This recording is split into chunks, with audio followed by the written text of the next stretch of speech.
candidato alle prossime presidenziali. Bonjour à tous et merci à nos amis italiens pour l'organisation de ce forum.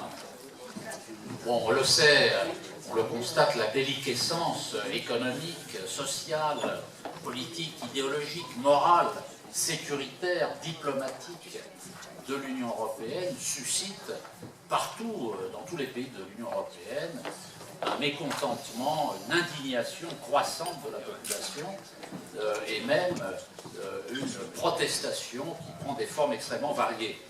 À juste titre, parce que les politiques impulsées par l'Union européenne et relayées servilement par les États membres martyrisent les peuples. Et pourtant, ce sont les forces de la droite radicale qui, dans la plupart des pays de l'Union européenne, captent désormais une grande partie du mécontentement de la population. Le seul exemple où la gauche dite radicale a connu une dynamique, y compris sur le plan électoral, qui, on le sait, c'est la Grèce, mais avec le résultat que l'on connaît, la reddition de M. Tsipras, soutenu par quasiment toute la gauche radicale européenne.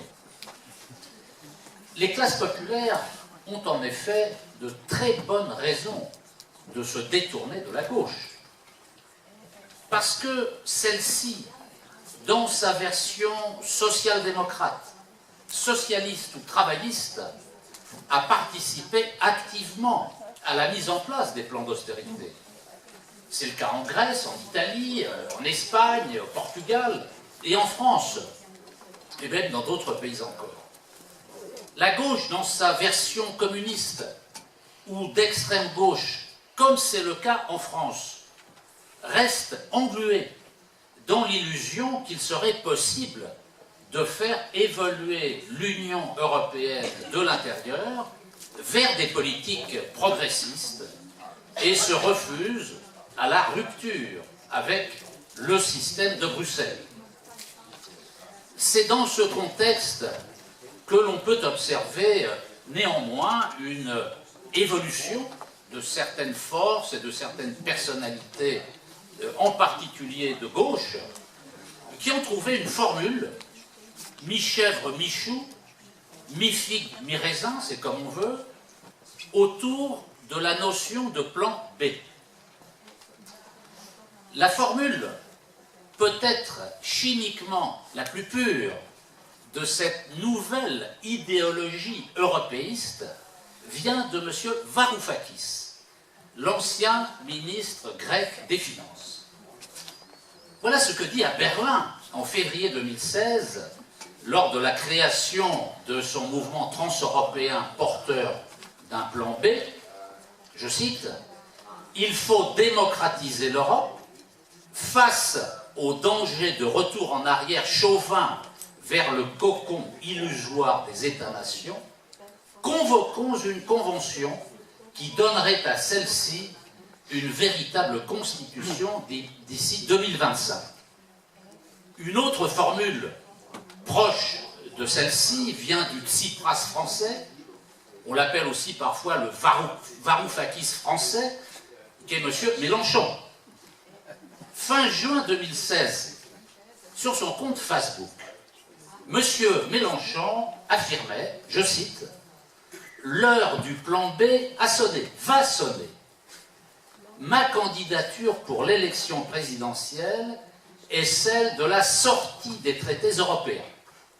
L'Union européenne, on la change ou on la quitte. » Voilà ce que dit M. Mélenchon. Il y a dans ces propos une évolution certaine qu'il ne faut pas nier. Par exemple, M. Mélenchon ne dit plus « l'euro est à nous », comme il chantait sur les tribunes il y a encore quelques mois. Il ne traite plus les forces politiques comme la nôtre de maréchalistes, c'est-à-dire d'être des partisans du maréchal Pétain, vous le savez, qui était en France le chef de l'État pendant la Seconde Guerre mondiale et qui a collaboré avec les nazis. M. Mélenchon accuse de maréchalisme des gens comme nous, parce que nous sommes pour la sortie de l'euro et de l'Union européenne. L'évolution de ces personnalités et forces politiques comporte une double caractéristique. D'un côté, il y en a qui prennent réellement et honnêtement conscience du rôle néfaste de l'Union européenne et qui la remettent en cause. Ces personnes sont tiraillées, déchirées, entre leur volonté de construire une Union européenne à laquelle ils croient profondément et le spectacle lamentable qu'elle donne aujourd'hui. Ils évoluent donc vers l'idée d'un plan B, c'est-à-dire rester dans le cadre politique, institutionnel et juridique de l'Union européenne, tout en essayant de changer ce qui se trouve à l'intérieur, ce qui se trouve à l'intérieur de ce cadre. Il faut leur tendre la main pour les aider à franchir le dernier obstacle, le plus difficile, celui de la prise de conscience que ce sont bien les fondements de cette Union européenne-là qu'il faut éliminer, sans tergiverser, sans attendre, sans étape. D'un autre côté, il y a aussi des gens de toutes sortes qui plaident également pour un plan B, mais qui le font par pur opportunisme, comme la pression populaire contre l'euro et contre l'Union européenne se fait de plus en plus forte. Ils adoptent une nouvelle posture. Ils font du théâtre. Il s'agit pour eux de montrer qu'ils sont très critiques envers l'euro et l'Union européenne pour tenter de séduire cet électorat qui est en train d'évoluer. Mais ils utilisent des formules ambiguës qui évitent toujours de dire les choses clairement sans que cela ne les engage jamais. Dans cette catégorie, nous avons en France un monsieur Mélenchon qui excelle pour brasser du vent. Ces derniers sont les plus dangereux. Ils constituent l'ultime rempart, le dernier recours avec l'extrême droite de l'Union européenne en entraînant les citoyens excédés par ce système dans des impasses. Ils jouent le même rôle que Tsipras en Grèce, bloquer l'évolution des consciences vers l'idée qu'il faut rompre avec l'Union européenne.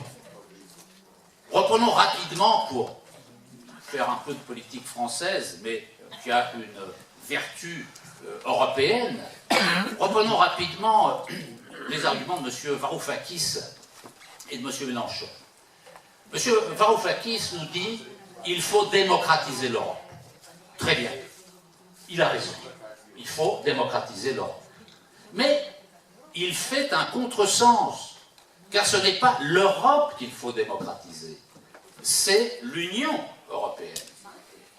Qui aurait l'idée saugrenue de dire, par exemple, qu'il faut démocratiser l'Afrique, démocratiser l'Australie, démocratiser l'Asie, démocratiser l'Amérique? Ça n'a aucun sens. M. Varoufakis confond l'Europe, qui est un continent, avec l'Union européenne, qui est une forme politique. Mais c'est quand même grave pour des responsables politiques de ce niveau de faire des erreurs aussi énormes. Mais M. Varoufakis ne dit pas comment il compte s'y prendre pour démocratiser. Et d'ailleurs, il a raison de se taire sur ce sujet. Cela lui évite le ridicule. Car une fois que ces belles paroles sont prononcées, elles restent à flotter dans l'atmosphère sans jamais retomber sur la terre.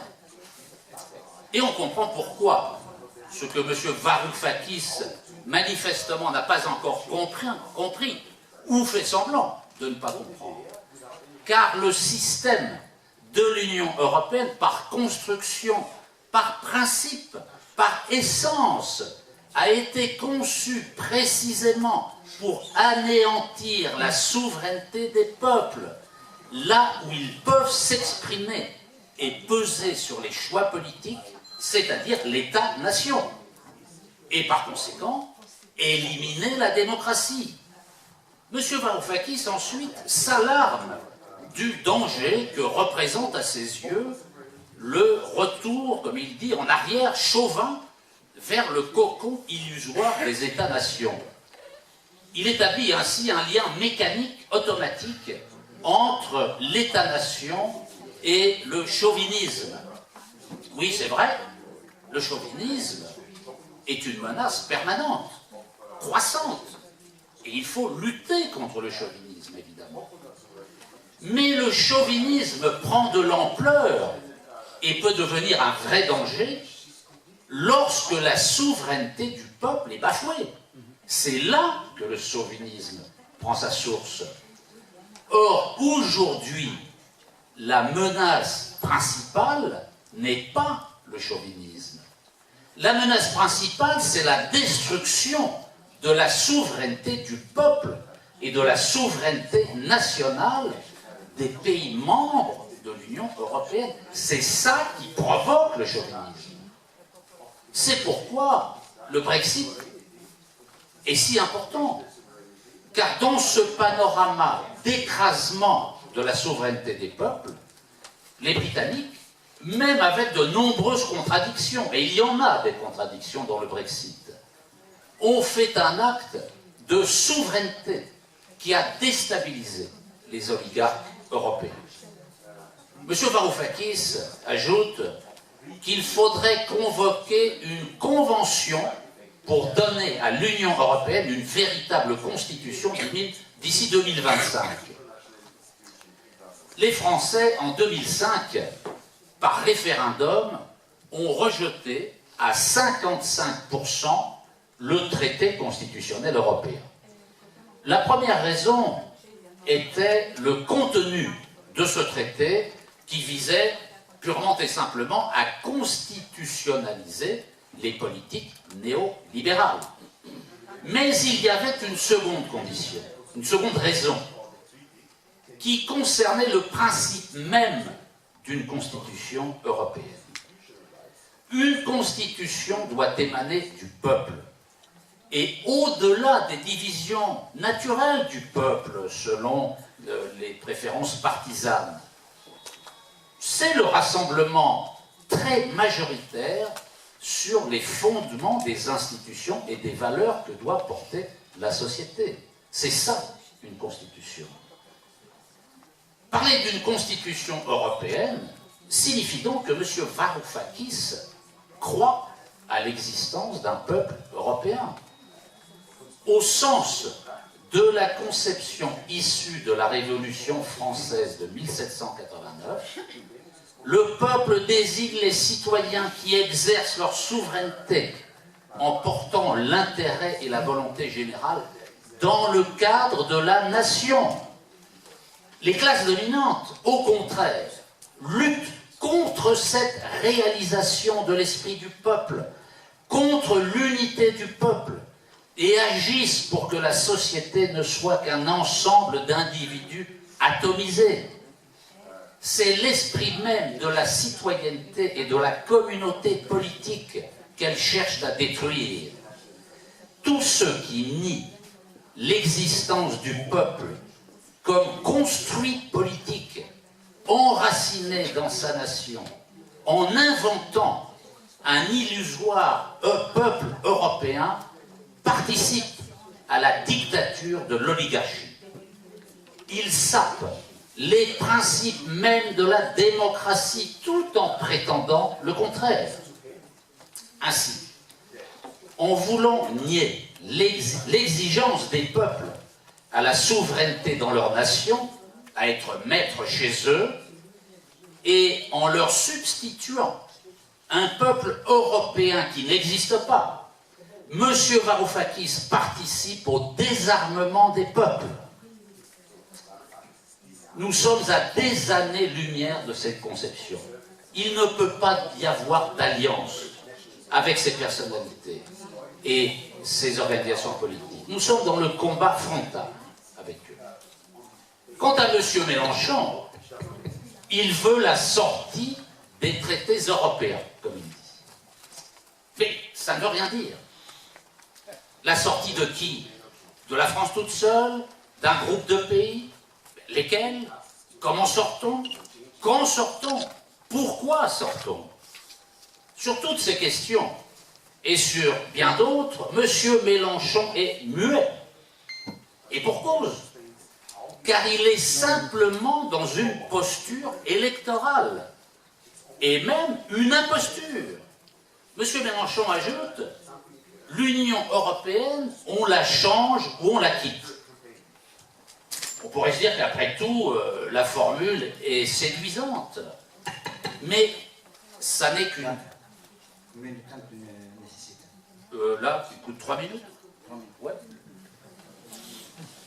La formule peut paraître séduisante, je disais, mais elle n'est qu'une diversion, car l'Union européenne ne peut pas être changée dans le sens d'un abandon des conceptions néolibérales sur lesquelles elle repose. Cette étape, avant de sortir, est parfaitement inutile. Elle embrouille les esprits.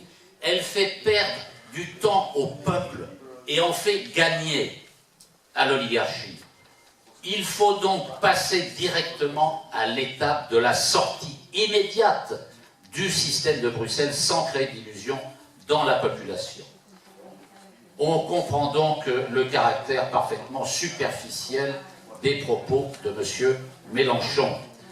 Je termine pour me faire l'avocat du diable et tenter de répondre à la question à laquelle se refusent de répondre la plupart des partisans de plan B.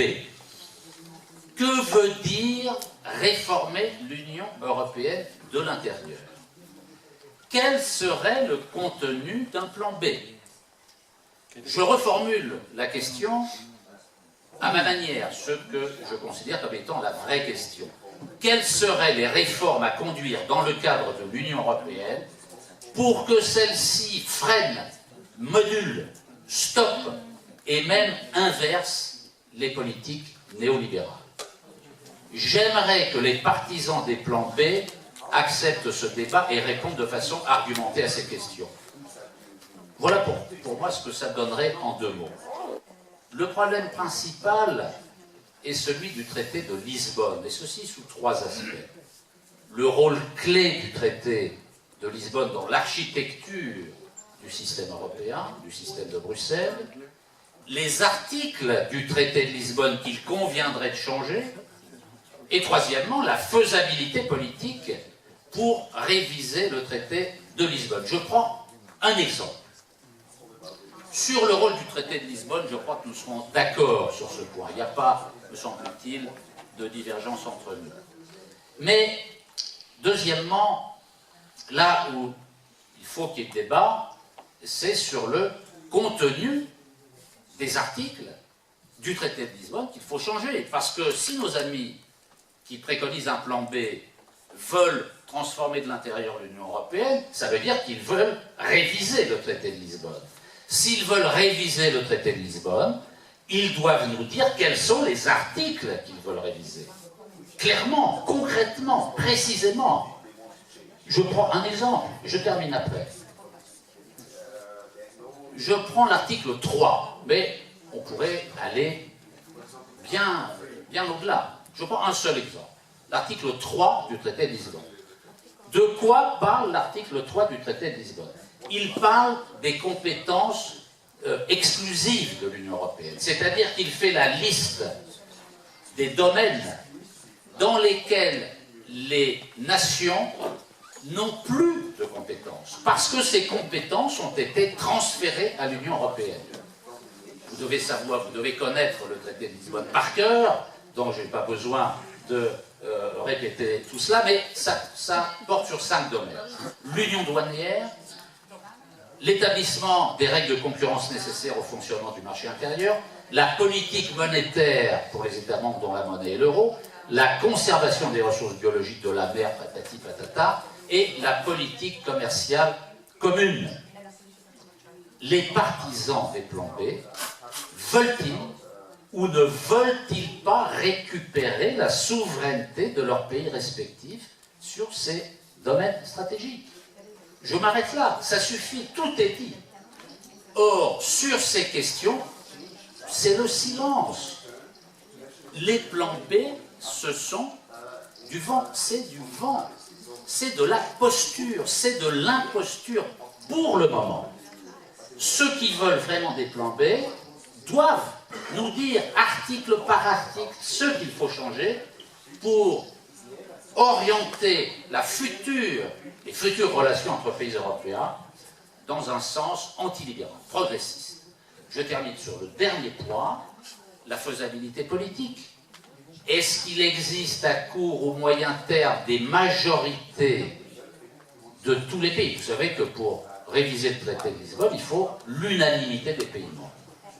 Peut-on raisonnablement croire qu'à court ou moyen terme, il y aura des majorités politiques favorables dans chaque pays de l'Union européenne pour transformer le traité de Lisbonne dans un sens antilibéral?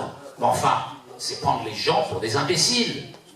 Non, ça n'est pas possible. Évidemment, on le souhaite. Mais ça n'est pas la réalité politique. La seule solution pour nous, c'est donc la sortie unilatérale, pays par pays, de l'Union européenne et de l'euro, dans le but, ensuite, d'établir des traités bilatéraux ou multilatéraux avec les autres pays de l'Union européenne, ceux qui sont toujours dans l'Union européenne et dans l'euro, pour coopérer. Ça n'est pas la fin du monde, ça n'est pas le retour à l'Albanie, ça n'est pas le retour sur le précaré national.